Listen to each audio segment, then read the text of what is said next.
வணக்கம். நம்ம சேனலுக்கு தொடர்ந்து ஆதரவளித்துக் கொண்டிருக்கும் நல்ல உள்ளங்களுக்கு நன்றி. தொடர்ச்சியாக ஆதரவு கொடுங்க. டைம்ஸ் ஆஃப் இந்தியா வெளியிட்ட கட்டுரையில் எல்லா கட்சிகளும் விஜய்யுடைய வீட்டை நோக்கி அப்படின்னு ஒரு கட்டுரை. நீங்கள் சொல்லுங்கள், இன்றைக்கி அதிமுக பிஜேபி கூட்டணியில் இணையாத பல கட்சிகள் விஜயை நோக்கி படையெடுக்க ஆரம்பித்து விட்டன. அந்த வகையில் விஜய் தரப்பில் இருக்கக்கூடியவர்கள்ட்ட இன்றைக்கி டிடிவி தினகரன் பேச ஆரம்பிச்சிட்டார் அப்படின்னு டைம்ஸ் ஆஃப் இந்தியா கட்டுரை எழுதியிருக்காங்க. இன்னொரு பக்கம் ஜூனியர் விகடன்லையும் பலவிதமான கட்டுரை. நேற்று நம்ம ஒரு வீடியோ போட்டிருப்போம்னு நினைக்கிறேன். அதிமுக எவ்வளோ பலவீனமாக இருக்குன்ட்டு நேற்று ஒரு லைவ் நம்ம போட்டோம். அதில் விலாவரியாக அதிமுக என்னென்ன தவறுகள் பண்ணிகிட்டு இருக்காங்க அப்படின்னு சொல்கிறாங்க. இன்னொரு பக்கம் கேபி முனுசாமி ஒரு நடிகர் நாடாளலாமா, இப்போவே முதலமைச்சர் ஆகிட்டாருன்னு கனவு காண்றாருன்னு சொல்கிறாரு. இன்னொரு பக்கம் ஆர்பி உதயகுமார் விஜய் அவர்கள் எங்களோட வாங்க நீங்கிறாரு, நம்ம ராஜேந்திர பாலாஜி எங்களோட வாங்கங்கிறாரு. அப்போ அதிமுகவில் ஒருத்தர் ஒன்று சொல்கிறாரு, இன்னொருத்தர் இன்னொரு சொல்கிறார். இப்போ அதிமுக ஏன் ஒரு லைனை பின்பற்ற மாட்டேது? விஜய்க்கு தொடரும் எகிரும் ஆதரவுன்னே சொல்லலாம். அந்த அளவுக்கு எகிரி கொண்டு இருக்கிறது ஆதரவு. அப்போ விஜய் வரலைன்னா நீங்கள் அதிமுக தோற்றுருங்கிற லெவலுக்கு ஏற்கனவே பழனிசாமி அவர்கள் கொடி பறக்குது, பிள்ளையார் சொல்லி போட்டாச்சுன்னு சொன்னார். இன்றைக்கி இருக்கக்கூடிய முன்னோடி நிர்வாகிகள் எல்லாம் அதை பேசிகிட்டு இருக்காங்க. 35 வருஷம் தமிழ்நாட்டை ஆண்ட கட்சி, 2.5 கோடி தொண்டர்கள் உள்ள கட்சியே இன்றைக்கி விஜய் இல்லைன்னா தோற்றுருங்கிற நிலைமைக்கு உள்ளாக்கியிருக்காங்க. அதற்கு சரியோ தப்போ பழனிசாமி அவர்களும் ஒரு காரணம் ஆகிட்டார். ஏன் பழனிசாமி பேசினார் நமக்கு தெரியல. இப்படிப்பட்ட சூழ்நிலை டைம்ஸ் ஆஃப் இந்தியாவில் வந்த கட்டுரையை பற்றி முதல்ல உங்களுடைய கருத்து என்ன? டைம்ஸ் ஆஃப் இந்தியாவில் இந்த கருத்து இது உண்மையாக இருக்குமா? ஏற்கனவே நம்ம இவர் டிடிவி ரொம்ப தெளிவாக சொல்லிட்டாரு, பழனிசாமிங்கிற துரோகியை நாங்கள் விரட்டி அடிப்போம், ஒன்று விஜய் தலைமையில் ஒரு கூட்டணி அமையும் அப்படிங்கிற மாதிரி சொல்லிட்டார். அப்போ டிடிவிக்கு ஒரு ஆப்ஷன் என்ன? கண்டிப்பாக நம்ம பிஜேபி டிடிவியை கூப்பிட்டு அதிமுகவுடைய எல்லா கூட எங்களுடைய சேருங்கன்னு சொன்னால் கூட பழனிசாமி அவர்கள் முதலமைச்சரானால் நாளைக்கு நம்ம இந்த கூட்டணியில் இருந்தாலும் நமக்கு ஆபத்துன்னு டிடிவி நினைப்பார். ஏன்னா ஒரு அளவுக்கு மீறி பேசிட்டார். இப்போ கொடநாடில் நாங்கள் ஆவணங்களெல்லாம் கிழிச்சு எறிஞ்சோம் அப்படின்லாம் சொல்லிட்டார். கொடநாடுக்கு யார் அந்த ஆவணங்களை தேடி தான் சில பேர் ஆள் அனுப்புனாங்க அப்படின்னு யாரை மனசில் வச்சுட்டு சொல்கிறாருன்னு உரிக்கே தெரியும். அப்போ இந்த அளவுக்கு பர்சனலாக அட்டாக் பண்ணதுக்கு பிறகு, செங்கோட்டையன் பர்சனலாக அட்டாக் பண்ணதுக்கு பிறகு, ஓபிஎஸ் பர்சனலாக அட்டாக் பண்ணதுக்கு பிறகு இவங்கெல்லாம் பிஜேபி கூட்டணிக்கு வந்தாங்கன்னா நாளைக்கு எடப்பாடி பழனிசாமி சிஎம் ஆனாலும் இவங்க 3 பேரையும் ஒரு வழி பண்ணிடுவாருன்னு அவங்க 3 பேருக்கும் ஒரு அச்சம் இருக்கும். அப்போ என்ன பண்ணலாம்? கரெக்டாக இவங்களுடைய நம்பிக்கை அப்படிங்கிறது இப்போ விஜய் தான். விஜய் சேர்த்துக்குவாரா இல்லையாங்கிறது தெரியல. சரி, விஜய் சேர்த்துக்கிட்டா என்ன, சேர்த்துக்கலாம் என்ன? நீங்கள் சொல்லுங்கள். விஜய் இன்றைக்கி டிடிவி தினகரன் கூட்டணியில் சேர்த்துக்கலாமா, சேர்த்துக்க வேணாமான்னு உங்கள் கமெண்ட்டில் சொல்லுங்கள். டைம்ஸ் ஆஃப் இந்தியாவில் சொல்கிற விஷயம் என்னென்னா, இப்போ டிடிவி தினகரனை பொறுத்த வரைக்கும் நம்ம ஒன்று சொல்லுவோம், அவர் மேலே நம்ம கருத்து வேறுபாடு இருந்தாலும் என்கிட்ட பர்சனலாகவே நம்ம நடிகர் ராதாரவி சொன்னது, அதாவது அவர் சைதாப்பேட்டையில் நிற்கும் போது அவர் தான் அதிமுக சார்பாக நின்னார் 2002. அப்போ தான் இவர் நம்ம டிடிவி தான் பொறுப்பாளராக. அப்போ சொல்கிறார், அவர் ஒரு பணம் கொடுத்தோம்னா, அவர் ஒரு பணம் கொடுக்குறாருன்னா டிடிவி கீழே கடைசியாக மக்களுக்கு போய் சேர்ற வரைக்கும் எங்கெங்கே இடத்துல ட்ராப் ஆகும், யார் யாரெல்லாம் பணத்தை அடிக்கிறதுக்கான வாய்ப்பு இருக்குது, எவ்வளோ அடிப்பாங்க, இது வரைக்கும் டிடிவிக்கு தெரியுமா? ஏன்னா டிடிவி தினகரன் அவர்களும் தங்கத்தமிழ்ச்செல்வன் இப்போ இருக்கார்ல எம்பி, தேனி எம்பி திமுகவில், இவங்க 2 பேரும் தான் அதிமுகவில் கொஞ்ச நாள் இந்த தேர்தல் பணிக்குழுவில் இருந்தாங்க.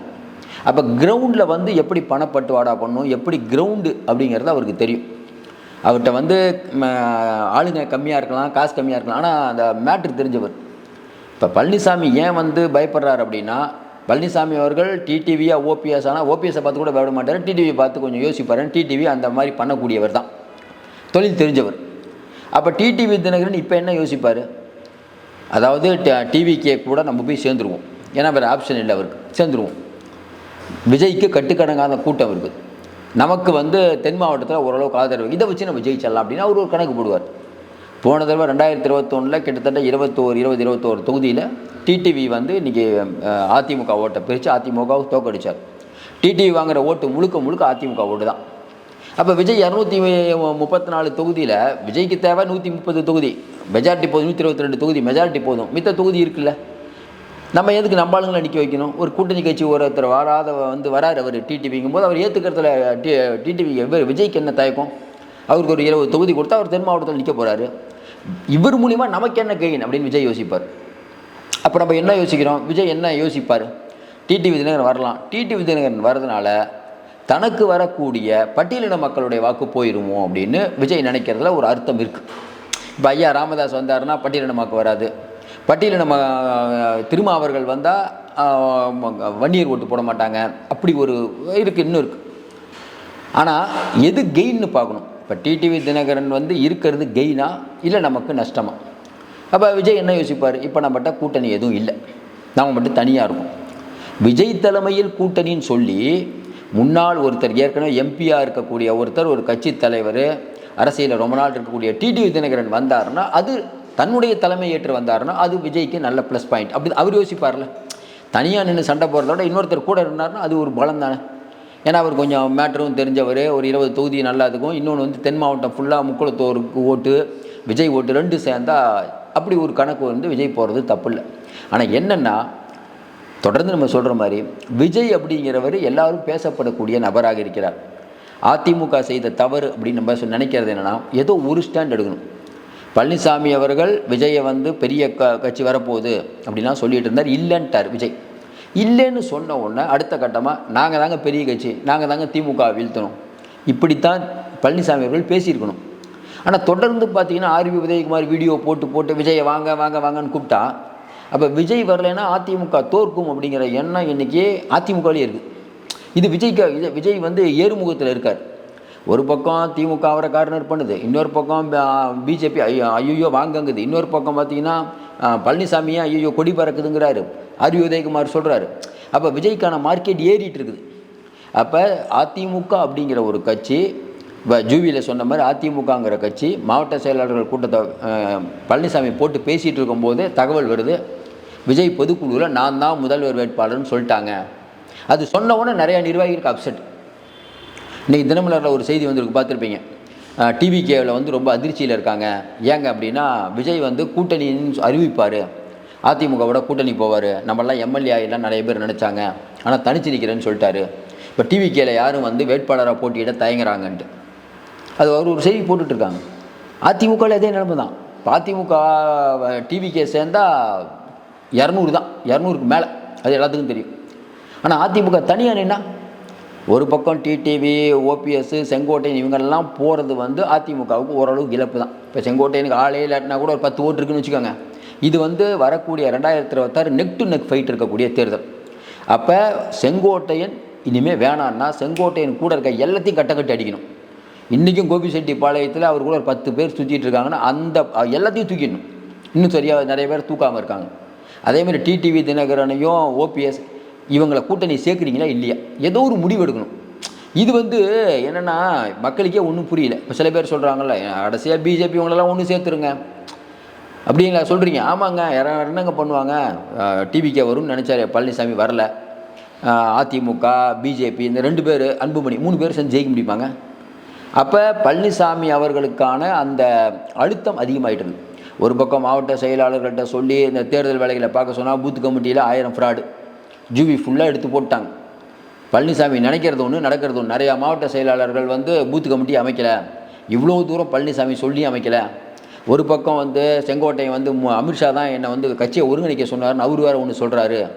அதனால் ஒன்று பிஜேபி எடப்பாடியை பார்த்துட்ருக்குது, எப்படா எடப்பாடியை காலை வரலான்னு எலெக்ஷன் முடிஞ்ச உடனே. இன்னொரு பக்கம் டிடிவி, ஓபிஎஸ், சசிகலா, அண்ணாமலை, பெரிய குரூப், செங்கோட்டையன் இவங்கெல்லாம் எப்படி பழனிசாமி முதலமைச்சராக கூடாது, விஜய் ஆனாலும் பரவாயில்ல, ஸ்டாலின் ஆனாலும் பரவாயில்ல, அவங்க ஒரு இது எல்லாத்தையும் ஜெயிச்சுட்டு பழனிசாமி வரணும். அப்போ அவர் என்ன பண்ண போகிறார்? அப்போ ஒரு தலைவராக எடப்பாடி பழனிசாமி ஒரு பெரிய முடிவை எடுக்க வேண்டும். என்ன முடிவு? டிவிக்கெல்லாம் வராதுப்பா, முடிச்சு போச்சுப்பா, நம்ம ஜெயிக்கிறோம்ப்பா அப்படிங்கிற எண்ணத்தை ஏற்படுத்த வேண்டும். தமிழகம் முழுக்க அவங்க போராட்டத்தை நடத்தணும். ஏன்னா அதிமுகங்கிறது கொஞ்ச நாளைக்கு முன்னாடி கட்சியே இல்லாமல் இருந்தது. இப்போ தான் ஓரளவுக்கு ஏதோ போராட்டங்களிடம் நடத்திட்டு இருக்காங்க. இன்னும் குறிப்பாக பார்த்தீங்கன்னா விஜய் அவர்கள் நம்ம தொடர்ந்து சொல்கிற மாதிரி இப்போ டைம்ஸ் ஆஃப் இந்தியாவில் எழுதியிருக்கக்கூடிய கட்டுரை, இது ஏற்கனவே ஜூவியில் எழுதினாங்க. அருண்ராஜ் அவர்கள் வந்து விஜய்கிட்ட பேசிகிட்டு இருந்தார். அப்போ வந்து விஜய் வந்து கூப்பிட்டு கண்டிச்சார். ஏன் நீங்கள் டிடிவிட்ட, அருண்ராஜ் வந்து டிடிவிட்ட பேசிகிட்டு இருக்காரு, நீங்கள் டிடிவிட்டலாம் பேசாதீங்கன்னு கண்டிச்சாருன்னு ஒரு செய்தி வருது. நம்ம அதை உண்மைன்னு நம்ம நினைக்கல, ஏன்னா ஆதாரம் இல்லாமல் எதுவும் சொல்ல முடியாது. ஆனால் டிவிகே அப்படிங்கிற கட்சிக்கும் இன்றைக்கி இருக்கக்கூடிய டிடிவி கட்சிக்கும் ஒரு பேச்சுவார்த்தை நடக்கலாங்கிற மாதிரி தான் நமக்கு தோணுது. ஏன்னா இன்றைக்கி டிடிவியும் சும்மா இருக்க மாட்டார், டிவிகேக்கும் ஒரு ஆள் வேணும். அதனால் இவர்கள் பேசுவது அப்படிங்கிறது நடந்துட்டு தான் இருக்கும். அப்போ இவர்கள் ஒன்று சேர்ந்தால் இவர்கள் மட்டும் ஒன்று சேருவாங்களா? இன்னும் எத்தனை பேர் சேருவாங்க? ஏற்கனவே புதிய தமிழகம் கட்சி இருக்குது, ஐயா ராமதாஸ் இருக்கார், ராமதாஸ் திமுகட்ட பேசிட்டு இருக்கார். ஒரு திமுகவில் பேரம் படிக்கலன்னு வச்சுக்கோங்களேன், அவர் எந்த பக்கம் வரக்கூடாது. அரசியலில் எல்லாம் சாதாரணம் நினச்ச, அதாவது நீங்கள் கண்ணிமிக்கும் நேரத்தில் எல்லாம் நடக்கும். இப்போ விஜய் அப்படிங்கிறவர் வந்து நான் தான் முதலமைச்சர்னு சொல்கிறத விட டிடிவி விஜய் தான் முதலமைச்சர் அப்படின்னு சொல்கிறது எப்படி இருக்குது? ஒரு அரசியல் தெரிஞ்சவர் அவரும் இப்போ விஜய் மட்டும் பேசிகிட்டு இருக்கிறதுக்கு, விஜய் கட்சிக்காரங்க பேசிகிட்டு இருக்கிறதுக்கு இன்னொரு கட்சி தலைவர் பேசுகிறாருன்னு வச்சுக்கோங்களேன், அது எப்படி இருக்கும்? அது மக்கள் யோசிப்பாங்கள்ல, என்னடா விஜய்க்கு அரசியல் தெரிலங்கிறாரு, டிடிவி போயிருக்காரு, ஐயா ராமதாஸ் கூட ஆதரிக்கிற மாதிரி தெரியுது, இந்த கட்சியும் போகுது அப்படி. அப்போ இன்னொன்று வந்து ஏற்கனவே எஸ்டிபிஐ கட்சி வந்து இன்றைக்கி திமுக கூட்டணியில் இல்லை, டிடிவிட்ட தான் போனதாக இருந்தாங்க. எஸ்டிபிஐ கட்சியை சேர்த்து கூட்டு போயிட்டாருன்னா முஸ்லீம் இயக்கத்தை. அதனால் இன்றைக்கி களங்கள் மாறலாம், ஆனால் தொடர்ச்சியாக சொல்கிறோம், அடுத்து நம்ம எப்படி அந்த அடியை வைக்க போகிறோங்கிறது தான் நம்மளுடைய வெற்றியே இருக்குது. இன்றைக்கி வந்து ஒரு காலத்தில் வந்து நம்ம வைகோ அவர்கள் வந்து விஜயகாந்த் அவர்கள் கூட்டணிக்கு வராரு அப்படின்னோடனே எனக்கு அதிக சீட்டு வேணும் அப்படின்னு கேட்டு எலெக்ஷன்லேயே நிற்கிற வைகோ. அதனால் யாருக்கு நஷ்டம்? வைகோவுக்கு தான் நஷ்டம். அதனால் இந்த தேர்தல் அரசியலில் வந்து நீங்கள் எடுத்து வைக்கக்கூடிய அடி ரொம்ப முக்கியம். விஜய் எந்த மாதிரியான மூவ் பண்ண போகிறாருங்கிறது இன்னும் தெரியல. பழனிசாமி எந்த மாதிரி மூவ் பண்ண போகிறாருன்னு தெரியல.